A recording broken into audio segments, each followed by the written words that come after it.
I'm not the house of cards that falls down easily.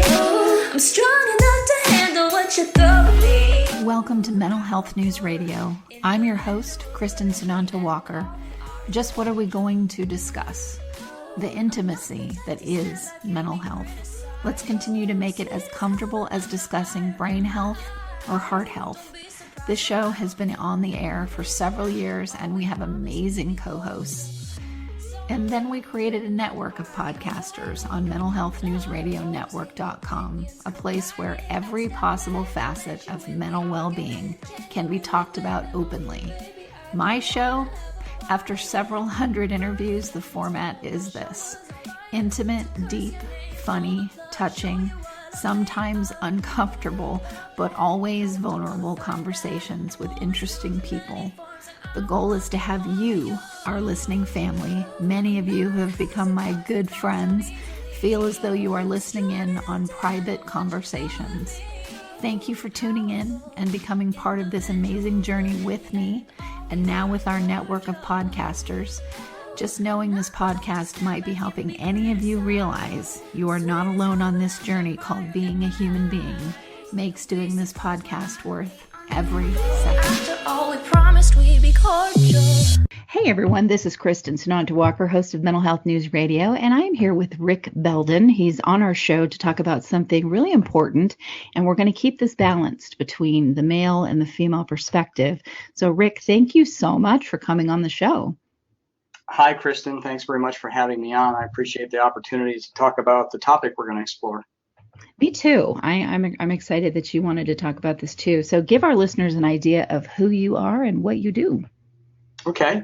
I'm an author, a poet, an artist, and a life coach.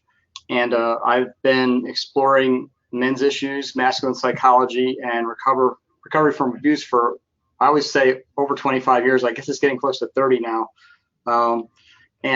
So my orientation is I'm not a psychotherapy professional. I'm not a clinician.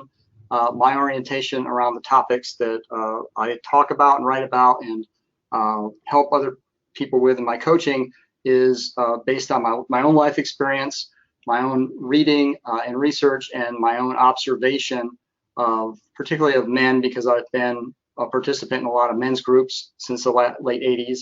And so I speak from my base of experience that I've accumulated over the last 30 years. Let me ask you something really quick before we get into our topic. I just had someone take a liberty with a show that I did with them where we were talking about life coaches, and they edited out everything I said where I talked about, there are great life coaches out there. You know, it takes a village to heal from abuse. And if someone wants to see a life coach and also see a licensed counselor, that's up to them. And unfortunately, it was edited to the point where it sounds like I say all life coaches are bad. And so or that they don't have the education to be able to handle trauma. And so I wanted to throw this out to you, since that's what you are. How do you feel about something like that? Well, I think it's important to make the distinction. And that's one of the things that as I just did, I try to make that clear up front in these kind of discussions and with clients, what my background is. Right. I approach coaching from the standpoint, my whole thing is like, I want to help people who are feeling stuck get moving again. So some of it is strategic, some of it is listening and mirroring back to people what they're saying. But I certainly don't make the pretense that I could do anything along the lines of therapy. Diagnosing, right. Diagnosing, none of that stuff. I can observe and I can listen. And as I said, I can reflect information back and provide insights and some mentoring and some guidance and hopefully some helpful support and witnessing and be a good ally and all those kinds of things. But, I've certainly spent plenty of time in therapy and counseling myself, and I feel like I understand that there's a difference. And I think that there's certainly, for many of us, there's a benefit in doing both.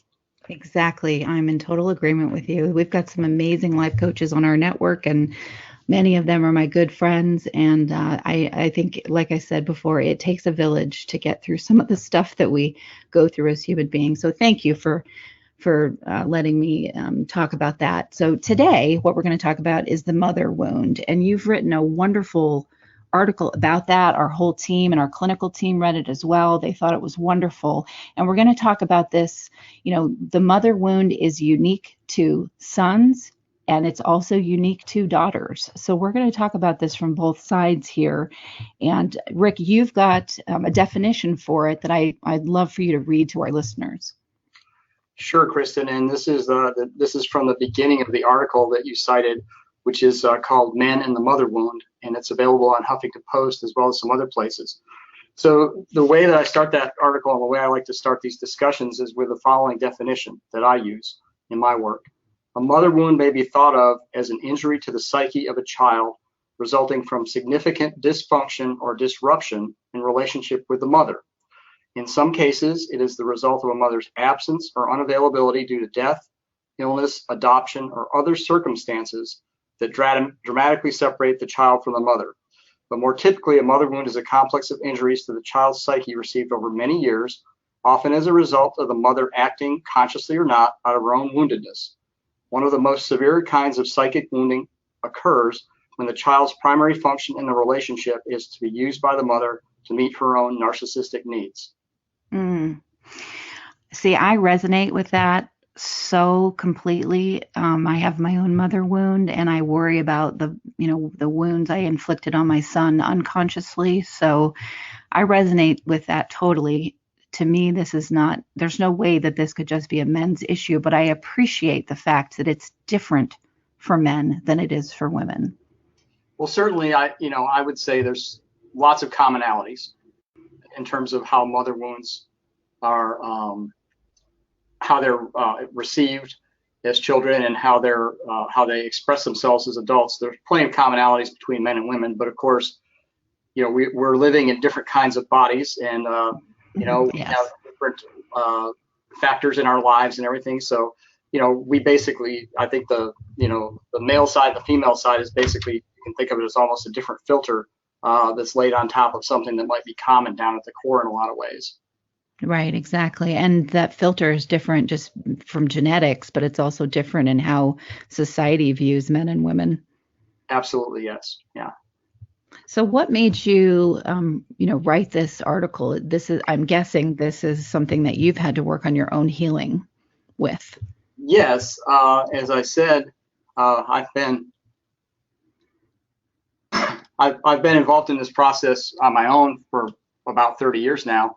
And I came very ill prepared for adulthood, as many of us do, out of a home where there was a tremendous amount of dysfunction and abuse and neglect in the family on the part of both parents. But I didn't see that as a child. My view of the situation as a child was that my father was the bad one who was causing all the problems, and my mother was the good one who was keeping things under control and keeping us safe and so forth. And so I carried that well into adulthood.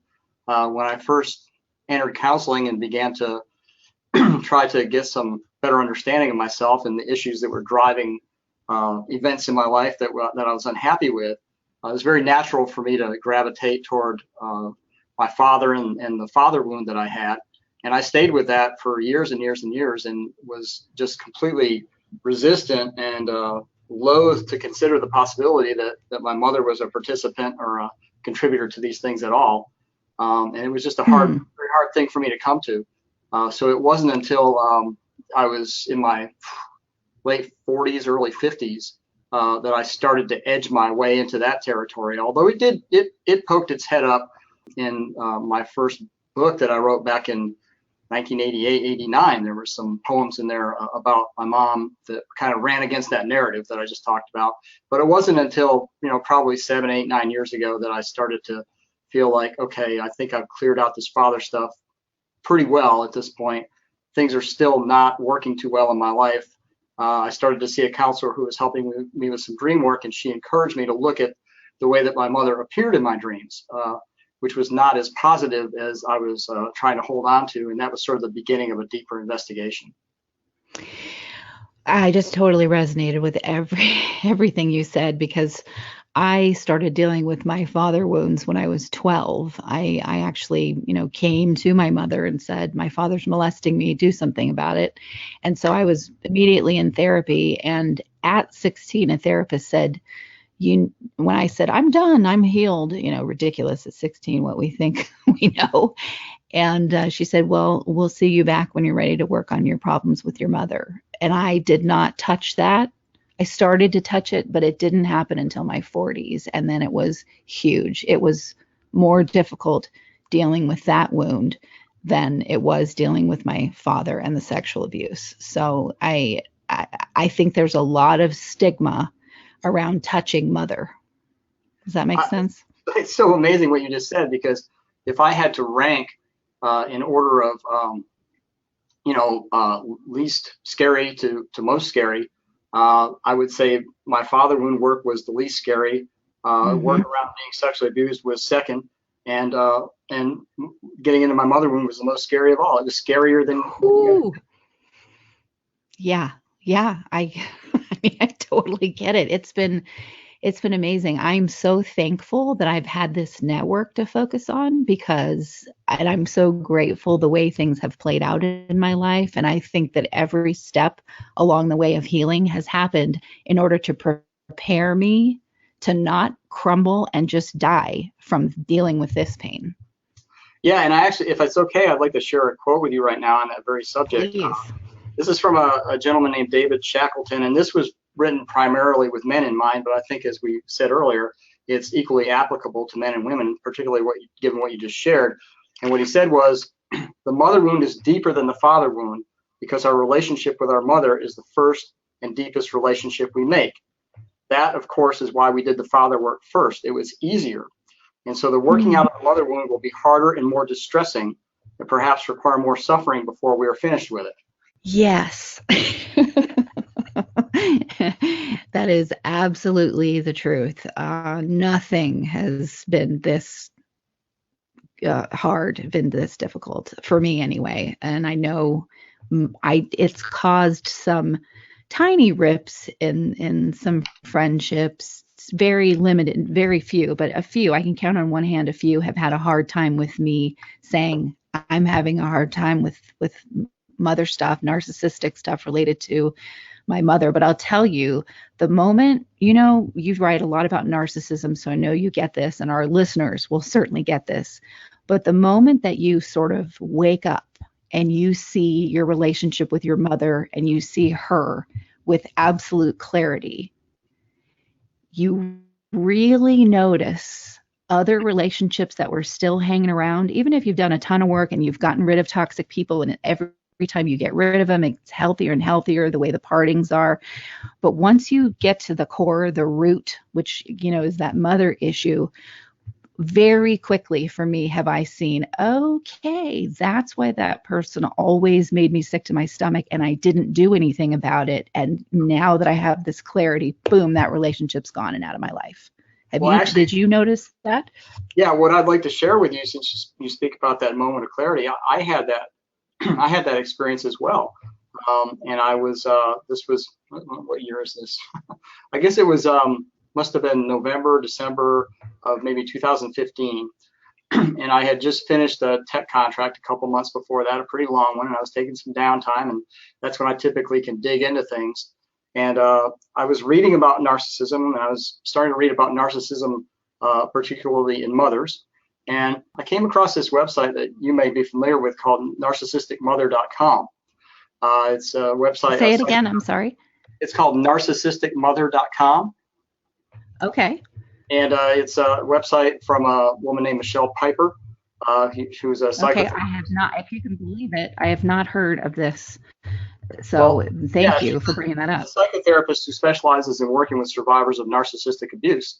And she actually has a self-test on the site that you can take to determine to what degree you've been affected.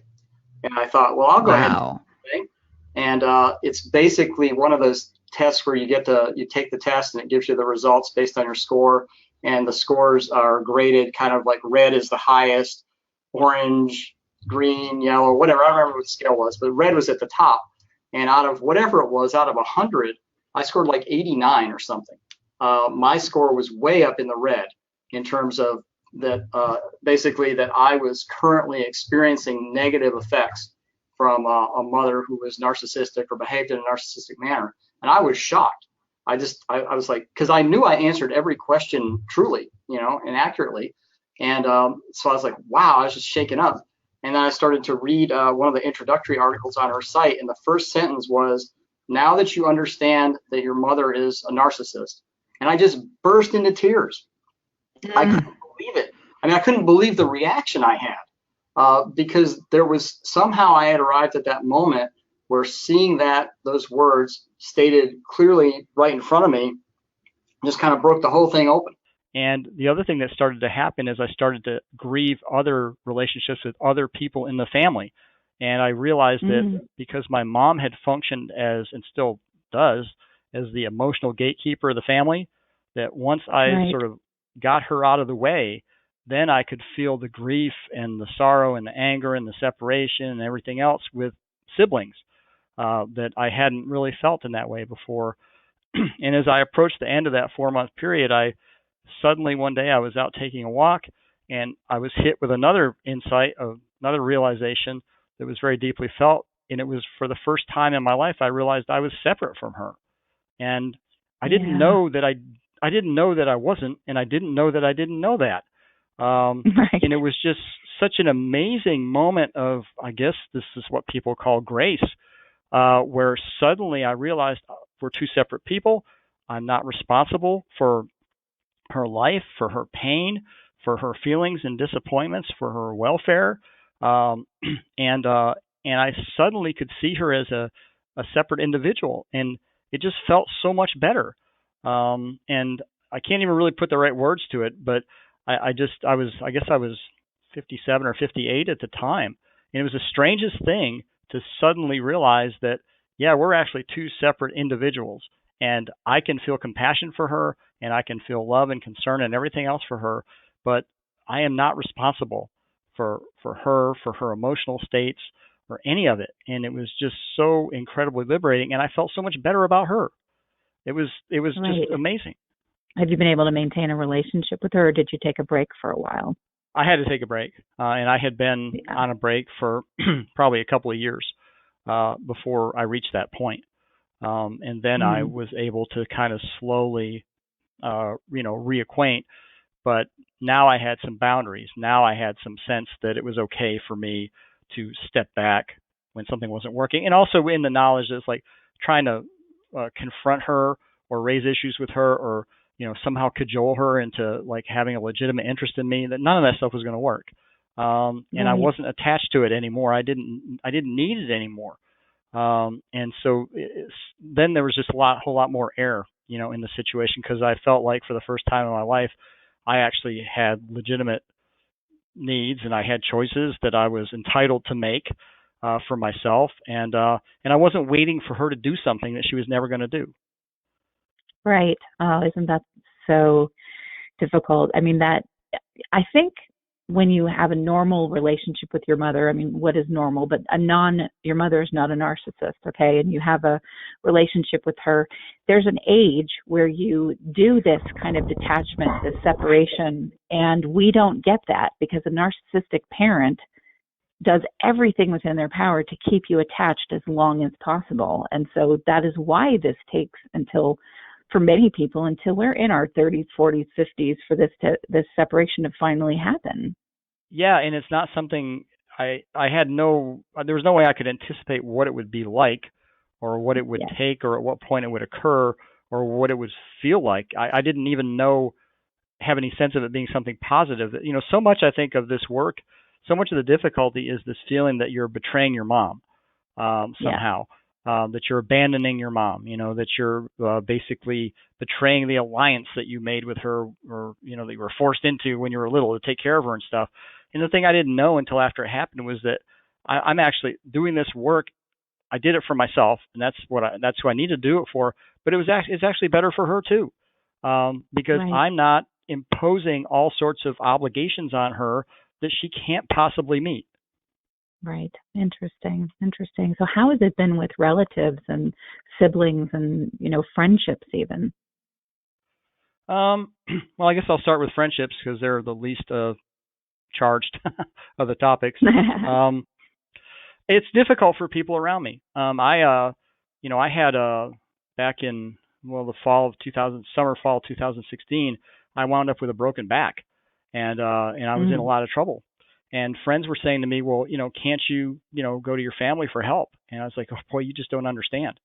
And Right. so, it's a topic that doesn't come up for me much anymore, but certainly it does come up. And there are people who say, well, are your parents still alive? Yes. Are you, what's your relationship like with them? And if I answer them honestly, they're like, well, you ought to do something about that. How much longer and all this stuff. And it's just like, that used to get to me. And now, I mean, it always will, I guess, to some extent. But for the most part, I feel like, no, I think I did. I think I made a good faith, legitimate effort over decades to get this as good as it's going to get. Yeah. In terms of relatives and siblings, it's very touchy. I've got siblings that haven't spoken to me for years because of the work that I tried to do to heal the damage that I had from the family. To some siblings that are in my family. Basically, you're either aligned with mom or you're aligned with dad. And I'm one of the I'm the one and only non-aligned member of the of the tribe. So I'm kind of like the odd man out.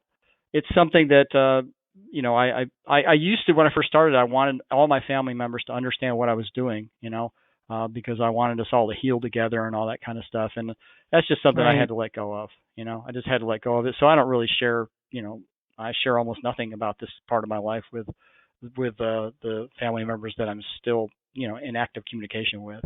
Yeah, I've had to cut off temporarily some very, very important relationships.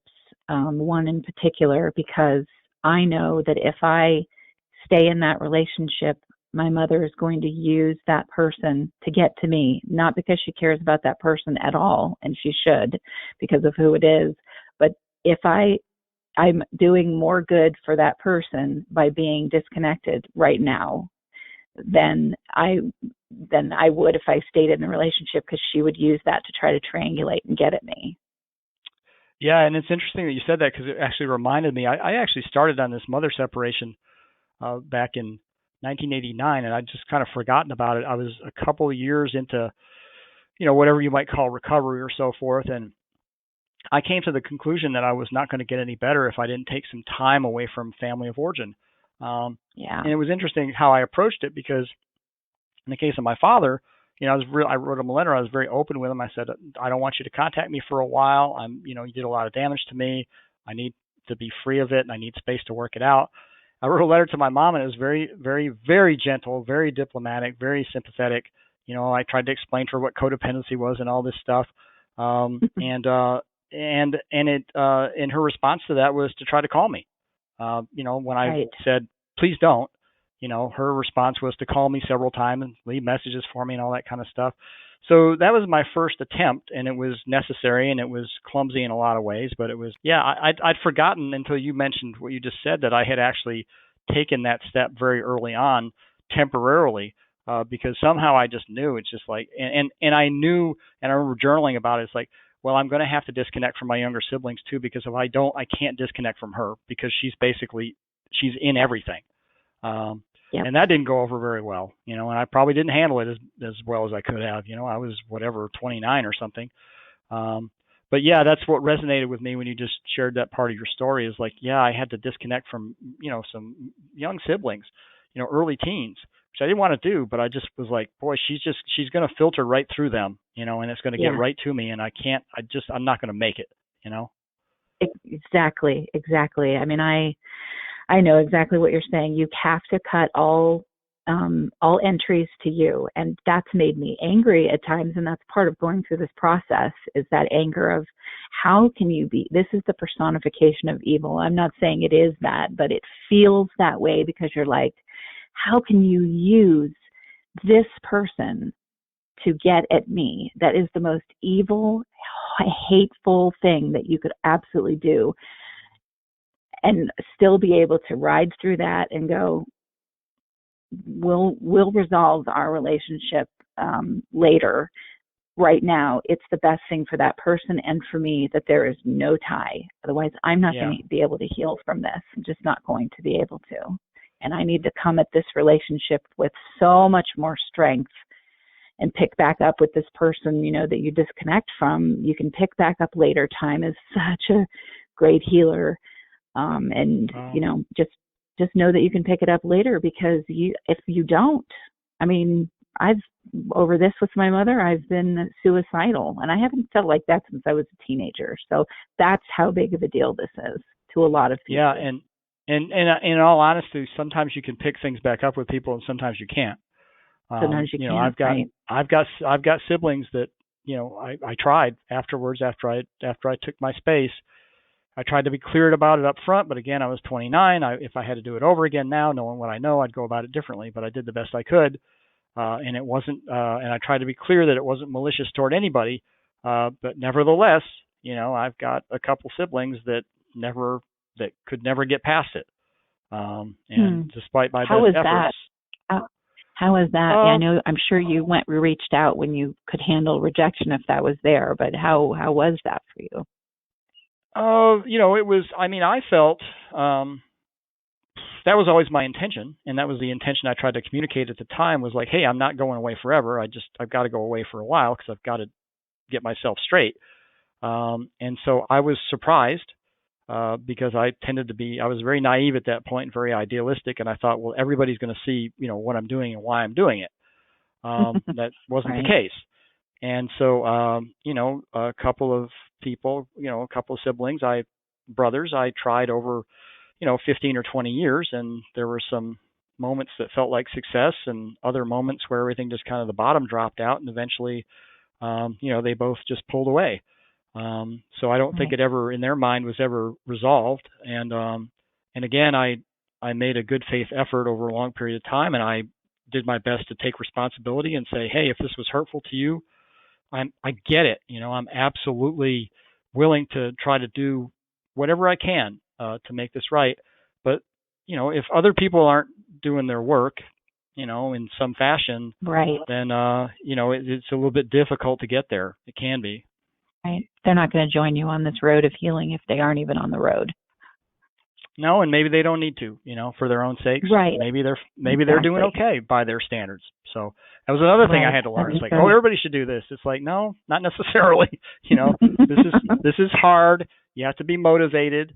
And you've got to actually get down in there and do some difficult things. And not everybody wants to do that. And depending upon what your standards are for what your life experience should be like and how you treat other people and everything else, it's like, maybe some people don't need to. So, that was, again, I had that sort of like savior complex. Like I'm going to do my work. And I'm going to open the way for everybody to get better in the whole family. It's just like, that was, and part of that was me not just acknowledging that it was okay to do it for my own sake. It's like, no, I have to rescue everybody or else this isn't justified somehow. Well, it's I had to get over that. Selfish of a thing. Yeah, exactly. Selfish is the word that comes up. Yeah. Oh yeah. That's the biggest thing that I've gotten is you're so selfish that you are going off and just enjoying life and doing your thing and creating this company. And I'm like, that's my right as a human being to enjoy my life and go do my thing. It's only our family, and I know this isn't true, but it's only narcissistic families. I'll preface that with, where you're not allowed to go do your own thing because everybody's so enmeshed. Yes, and that is the word. And I was yelled at on the phone by a sister-in-law at one point. She screamed at me, "You've destroyed the family."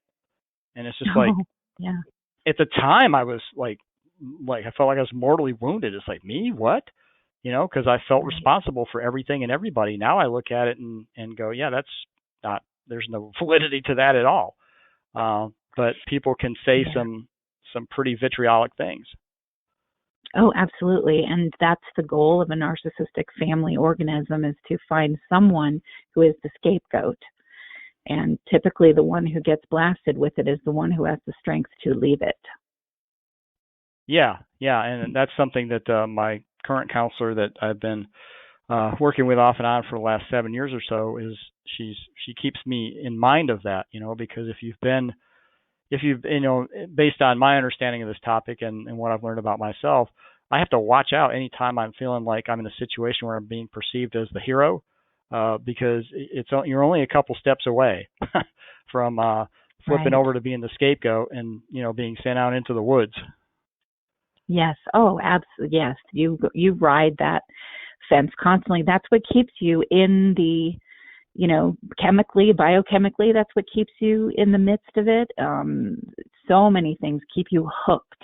And once you finally just cut that cord, for me, I could not have healed without having the space to cut the cord. And I'm not calling on Mother's Day, and I am not going to have a relationship. And I don't know how long this will last, but I cannot heal. It's a matter of life and death for me. And people can roll their eyes all they want about that, but I've got multiple PhDs and MDs that are on our clinical team that know exactly what's gone on in my situation, and they've all said, the only thing for you to do is to go no contact. You're not going to heal if you don't. It will destroy you if you don't. And I'm going to take their word for it.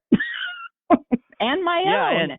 And life and death can be, you're on the verge, and it could be immediate because you might do something to harm yourself, or it can just be, that slow death over 25 or 30 years where you just never really come into yourself and you wind up not having much of a life.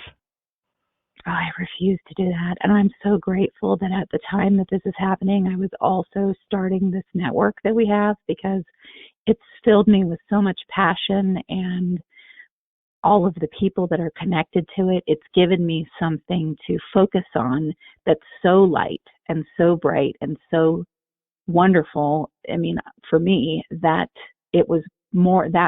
wonderfulness of it was more powerful than the drag of what I've been going through. Does that make sense? It absolutely makes sense. I think that's an important part of this work, whether we're talking about mother wound or father wound or recovering from childhood abuse or whatever, is, you really need to have you've almost got to have a lighthouse on the shore that you can look toward. Yes, and basically say, I'm in the process of moving in this direction. I can see it, whatever the right metaphor is for it. If you have a sense of purpose, you can go a lot deeper and you can go a lot harder, and you can, you can go through a lot more difficulty and a lot more darkness, and, whatever the metaphors are for that. But the idea is that, I don't think you can do this work effectively if all you have is the dark space that you have to go down into. Oh, absolutely. My hands are clapping without making noise for that, so we don't disrupt the podcast. But absolutely, that's so true. So talk to me about how this manifests in people, adults, because people don't really deal with the mother wound. Like you said, it's the hardest one for many, many people, and some people never really get to it, and maybe they don't really need to, or it's too painful, and that's fine. But if you don't, like, what have you seen with men specifically? And I'll talk about women, but what have you seen with men specifically? How does their life sort of exist when they haven't dealt with that mother wound? I can think of 3 or 4 things off the top of my head. The first one that comes to mind is, and I wrote about this in the article, is that, based on my experience and based on my observations and research and so forth, I think one of the things that happens when a man has a mother wound that's not been recognized and not been worked through and tended and healed and resolved to some extent, is that he's never really going to be able to get full access to his masculine power as a man, and be able to understand that it's safe to use it appropriately, and that it's safe to be with it, and it's safe to actually be out there in the world with it, and he can do good things with it, because he's always going to be pulled back a little bit. He's always going to be maybe waiting, for some approval from his mom or other women, a woman to basically say it's okay to do this, and it can absolutely affect his relationships with women.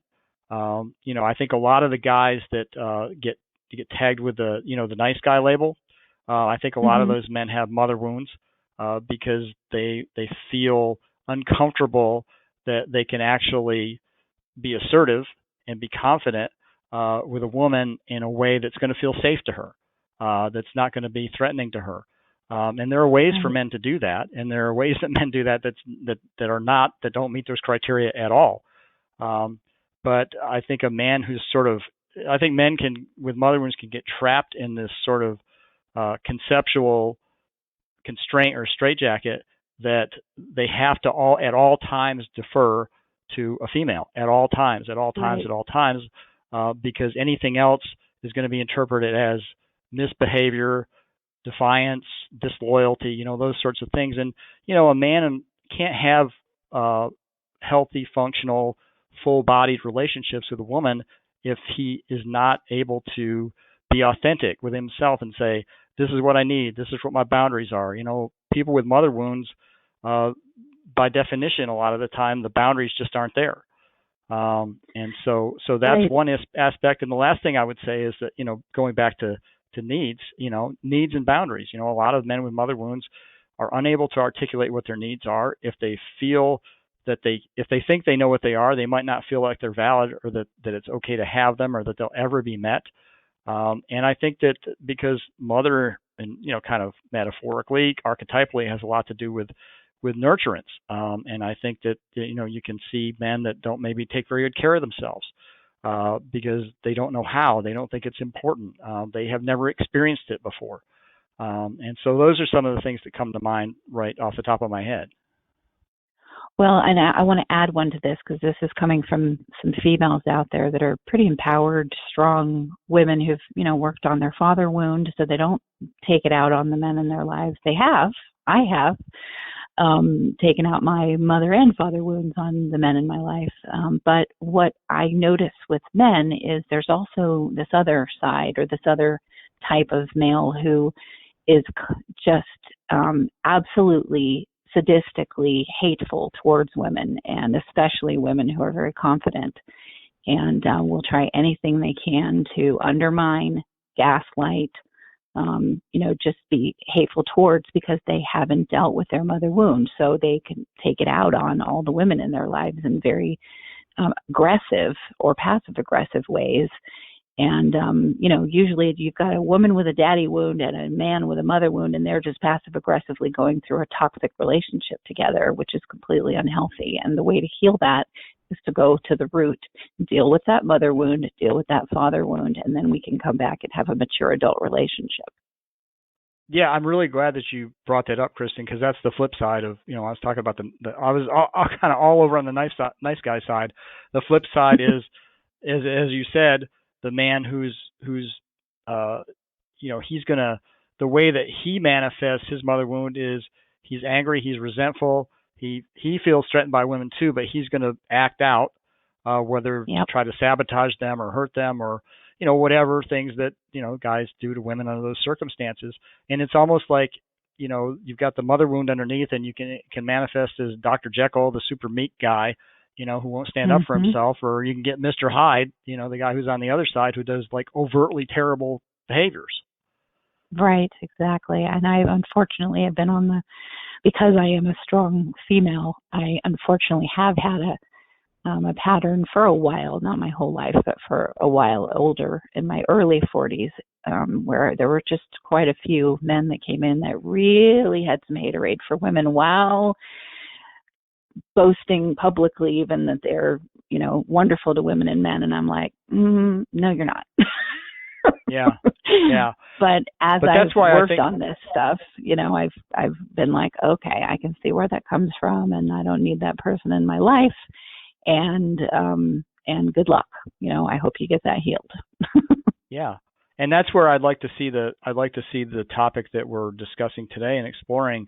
I'd like to see it open up as part of the dialogue, right, so that when we're talking about any kind of situation where men have been abusive or harmful to women, that we can go a little bit deeper, in terms of like, right, okay, what's motivating this?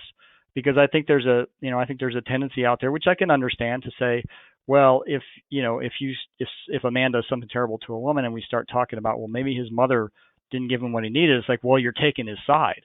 It's just like, no, right, that's not my and that's intention. not the case. No. Yeah. No. Yeah. And I can see where this becomes this hot topic, and people get immediately triggered, and they just don't want to go there. But it's really the person who's delivering the message. If you're a male and you haven't worked this out, women are going to smell that all over you, and they're not going to believe you. They just aren't going to believe you.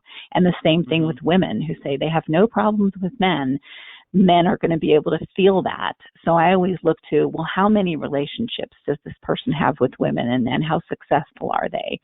And same thing with a woman. Does she have any male friends? If she's out speaking about men's and women's issues and she has a bunch of male friends and they're all strong, powerful men, then I'm going to listen to what she has to say more than someone who, men are constantly like, she's constantly ripping men's heads off in private or whatever. You know what I'm saying? You need to look for the balance for the person delivering the message. That's so important, because if you don't, you're not getting good advice from a really authentic place, someone who's actually really done the work to heal these things. Mm-hmm. Yeah. I agree with you 100%. And sometimes it can be hard to tell. It's so hard to tell. It's so hard to tell. I mean, and especially if you're going through this stuff yourself, you're looking for a life raft. And sometimes some people that are not really, they're a little further ahead in the journey, or they're not at all, but they're really good at pretending because they have more narcissistic traits than other people. You'll clamp onto that life raft because you're in a more weakened or emotional state. And then you realize later, oh, wrong life raft. I should have gone for another one. And that's part of the journey too. It's like, it's okay. Like, it's okay. Does that make sense? Yeah, it absolutely does. And I'm just as you're talking, I'm kind of reflecting on some of my own experience with all these things, because it's absolutely, I guess it's an old saying, or relatively old saying goes, this is a process, not an event. Yes. Oh my God, it is. It's layered. Yeah. And it is. It's layered. And, we talked earlier about you can have some really big events where you have you just have that kablamo moment of insight and everything's different after that. But that's not the same as actually getting through all the work, Exactly. It doesn't stick if you don't continue to do the work. It's this cataclysmic event doesn't have the space in the room for you to fully get the benefit out of it unless you're in doing the work. And then it's not going to stay. Like, those rose-colored glasses and those denial goggles are going to creep back into your life if you aren't consistently doing your work through this painful process. Yeah. And I'm reminded, as we're talking about another, when we talk about events, I think the first sort of inkling that I had that maybe my relationship with my mother and the way I saw her wasn't quite right was I guess it was probably 1980. This movie came out, Robert Redford's first movie that he directed, Ordinary People. Oh my God. Yeah, you know what I'm talking about. Yeah. Oh my God. With yes, I do. Mary Tyler Moore, and Donald Sutherland and Tim Hutton. I watched that movie and I came out and I thought the character that Mary Tyler Moore portrayed in that movie was just so horrific toward her son. And I came out of the movie and I was thinking, well, that looked very familiar to me, and it felt very familiar, but that can't be right, because that's not my mom. And it shook me up a lot. And so when I went down into that 4-month grieving that I told you about, I actually I rented that movie and I watched it probably at least a half dozen times, and I would just sit here sobbing through the entire thing, because it was so familiar, and I was finally at the point to acknowledge, that was my experience. And I honestly, I'm not aware of any other movie that portrays the mother wound, particularly in relation to a mother and a son. I'm not aware of anything else that does it as well as that does. Oh yeah, I remember when that movie first came out, and I remember not really understanding what the problem was. That was my reaction to it. She's not that. Yeah. I mean, why are they saying she's awful? Because that's what I was living with. Right. And then watching it at later times in life going, oh, that's really, I feel uncomfortable watching this movie because it was starting to get closer to home. And then now I can watch it and go, oh my God, I totally get it. Yeah. Yeah. And for me, there was just a moment. Go ahead. You go ahead. You said, and for me, there was. Yeah, I was just going to say, there's a particular scene in that movie. There's a moment where it just hit me. It's like the core problem for him is there's no emotional space for him in the family. She doesn't allow him any emotional space, and that was if I had to express it in one sentence, that was my experience as well, not just as a child, but even as an adult. As an I was adult, just not absolutely. allowed any emotional space by her. And again, that was one of those things that, like, I put up with it. It made me sick. It made me angry. I bit my lip and didn't say anything. I tried challenging. I tried everything. And finally, what I had to do was go through the really grueling work of acknowledging she's not going to change. This is what I've been getting is what I'm always going to get, and I have to let this go. That's the intellectual part. And then there's just another part of it that's emotional and physical and requires time and is scary and is just like kind Right. of, it's very unhappy work. But I reached the point again where it's just there was no turning away from it. And I'm so glad that I did it, because now when I interact with her, I know what my boundaries are. I know what the parameters are. I know what my limits are, and I know what I can expect, in a reasonable way in terms of quality. Yeah, and it's difficult to look at the behavior when you're starting to pull away. At least this was my experience because I've been trying to pull away for 20, 30 years, right? And so when you finally had it, they know. And the level of crazy and despicable behavior that she portrayed at that time was so horrendous that it made it easy for me to just go, I'm out. Like I'm not going to stick around in this mess. I'm gone. But it's also really hard to look at that and go, yeah, that is how she behaved. You didn't make that up. Other people witnessed it too, and just sort of live in that without when the shock wears off of the behavior. Yeah, and for me it was more just like kind of like the waves kind of crashing against the rock, like rhythmically, consistently, year after year after year, to where I just there wasn't any rock left. I didn't have anything left. There was nothing left to push for me to push back, and there was nothing left to give. It was just gone. And then at that point I had to deal with loss. And there was a lot of grief around it. And a lot of grief. Exactly. Yeah, exactly. That grief. Ooh, that's a killer. And you have to acknowledge it, and you have to do the work around it, because if you don't, it's going to swallow you whole.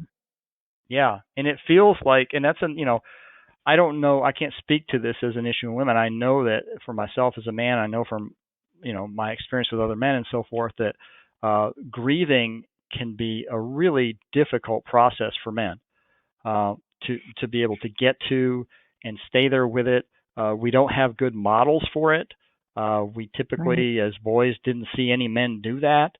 And there's a lot of stigma and a lot of, like history of punishment around crying and getting into that vulnerable space. And, for me, it's this catch-22 of like, it's so scary to do that work by myself, but it's even more scary for anybody to see me do it. Because I have so much shame around it. And at the same time, anytime I cry hard about anything, there's that moment at the beginning of like, I'm just going to die. I'm going to die now. It really feels that bad.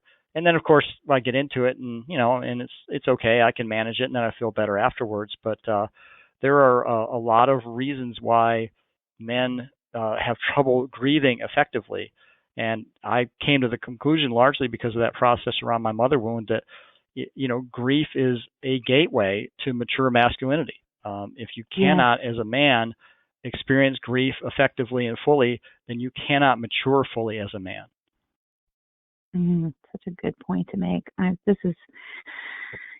I would say this, the mother of a son, I only have one child. Hearing what you're saying and watching that movie and seeing my own experience in it, I also had to look at what ways did I act out on my son like that and cause him, and then deal with the shame of behaving that way towards him. I mean, maybe not as horrifically, but still, I mean, we're not perfect. And this is the family system I grew up in, so that was my role model. And to know, okay, so yeah, that's difficult too, because here you are grieving how you were treated, but you're also going, oh geez, I've caused damage here. I have caused damage.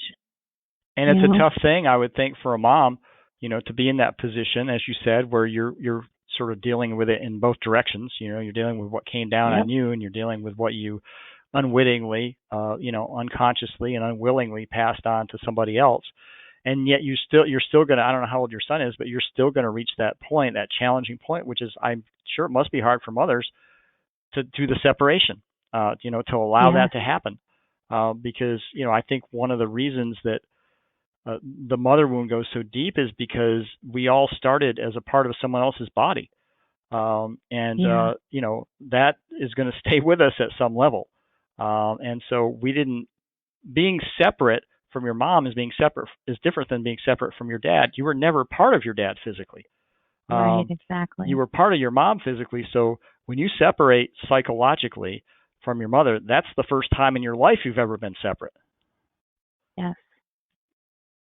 And sometimes as a mother, I'm going to put this out there to all the mothers that are listening, sometimes in a very dysfunctional, toxic family system, you have to separate from your child. I'm not talking about when they're a little kid. I'm talking about as an adult. You have to make that separation because the toxic family is going to be the toxic family. And if you don't make that separation, it's going to, hopefully your child will make it from you, but hopefully you're in your own healing enough to realize that you're going to have to be the one to make that separation because that's what's going to help you heal and maybe give a path and a place for your child to heal to. You can't do it because of that. You got to do it for you, but it might just show them this is what healing looks like. Yeah, that sounds correct to me, Kristin. I remember when I was very little promising myself that I would never, ever pass any of what was happening to me on to, a child of my own. And I honestly never reached the point where I felt like I was healthy enough to have children. So I never did. Maybe my expectations for what that would look like were impossibly high, and I never would have met them if I lived to be 1,000 years old. I think that's possible. Right. But that's another potential legacy, of a mother wound. And I'm going to say in men, because I'm a man, is like you may not feel confident that you've got what it takes or that you know how, or you may be so concerned about what you experienced that you're not going to pass it on or take the risk of passing it on. So maybe you don't get married, maybe you don't have a family, maybe you miss out, and maybe somebody misses out on having a really great dad. Oh, okay. Well, we'll have to do a show too on this because this is fantastic. This has been really important to me. So, Rick, I want to thank you for, for agreeing to be so open too, because I haven't interviewed a male yet, other than the ones that I know from our network. Someone outside of our network that's been willing to be this open and raw about it. I mean, there's no filter with you. You're just sharing your feelings, and that takes bravery. Well, thanks. Maybe I just don't know any better. Well, tell our listeners where they can find out more information about you. Yes, so you can find out about my coaching practice. The website for that is rickbeldencoaching.com. And I do offer a free discovery session for new clients where you can visit with me and we can explore what's going on in your life and identify what some of your blocks are and identify some ways for you to feel like you're moving forward toward what you want again. I also have a legacy website at rickbelden.com, and that's where you can go to find articles like the one that Kristin talked about at the beginning called Men in the Mother Wound. There's a whole lot of other stuff out there. I've written 3 poetry books. There are excerpts out there. You can get access to all my media appearances and all that sort of stuff. So there's quite a lot of content out there that's absolutely free for people to look at. Well, thank you so much. We're going to chat a little bit after, so don't hang up. But I want to say, first off, thank you for joining the show. You're welcome. Thank you for having me. Absolutely. And thank you to our listeners for another edition of Mental Health News Radio. Sometimes I'm passive aggressive, but never with Without good intentions, I heat up and act on my emotions. Thanks so much for listening to Mental Health News Radio. Our podcast can be found on iTunes, Stitcher, and hundreds of other podcast apps, or you can visit our website at mentalhealthnewsradio.com. If you have a question or would like to be a guest, become a podcaster on our network, or join the amazing organizations that help keep us on the air, please email us at info@mhnrnetwork.com. Get ready for that special goodbye from our resident therapy dog, Miles, and a special thanks to Emily Sohn for letting us use her incredible song, Cordial, for our podcast music. Listen to the full song on SoundCloud at emily.sonne. Don't be surprised when I don't hate on you, though. After all, we promised we'd be cordial. Sometimes in you I can fight it. Good boy.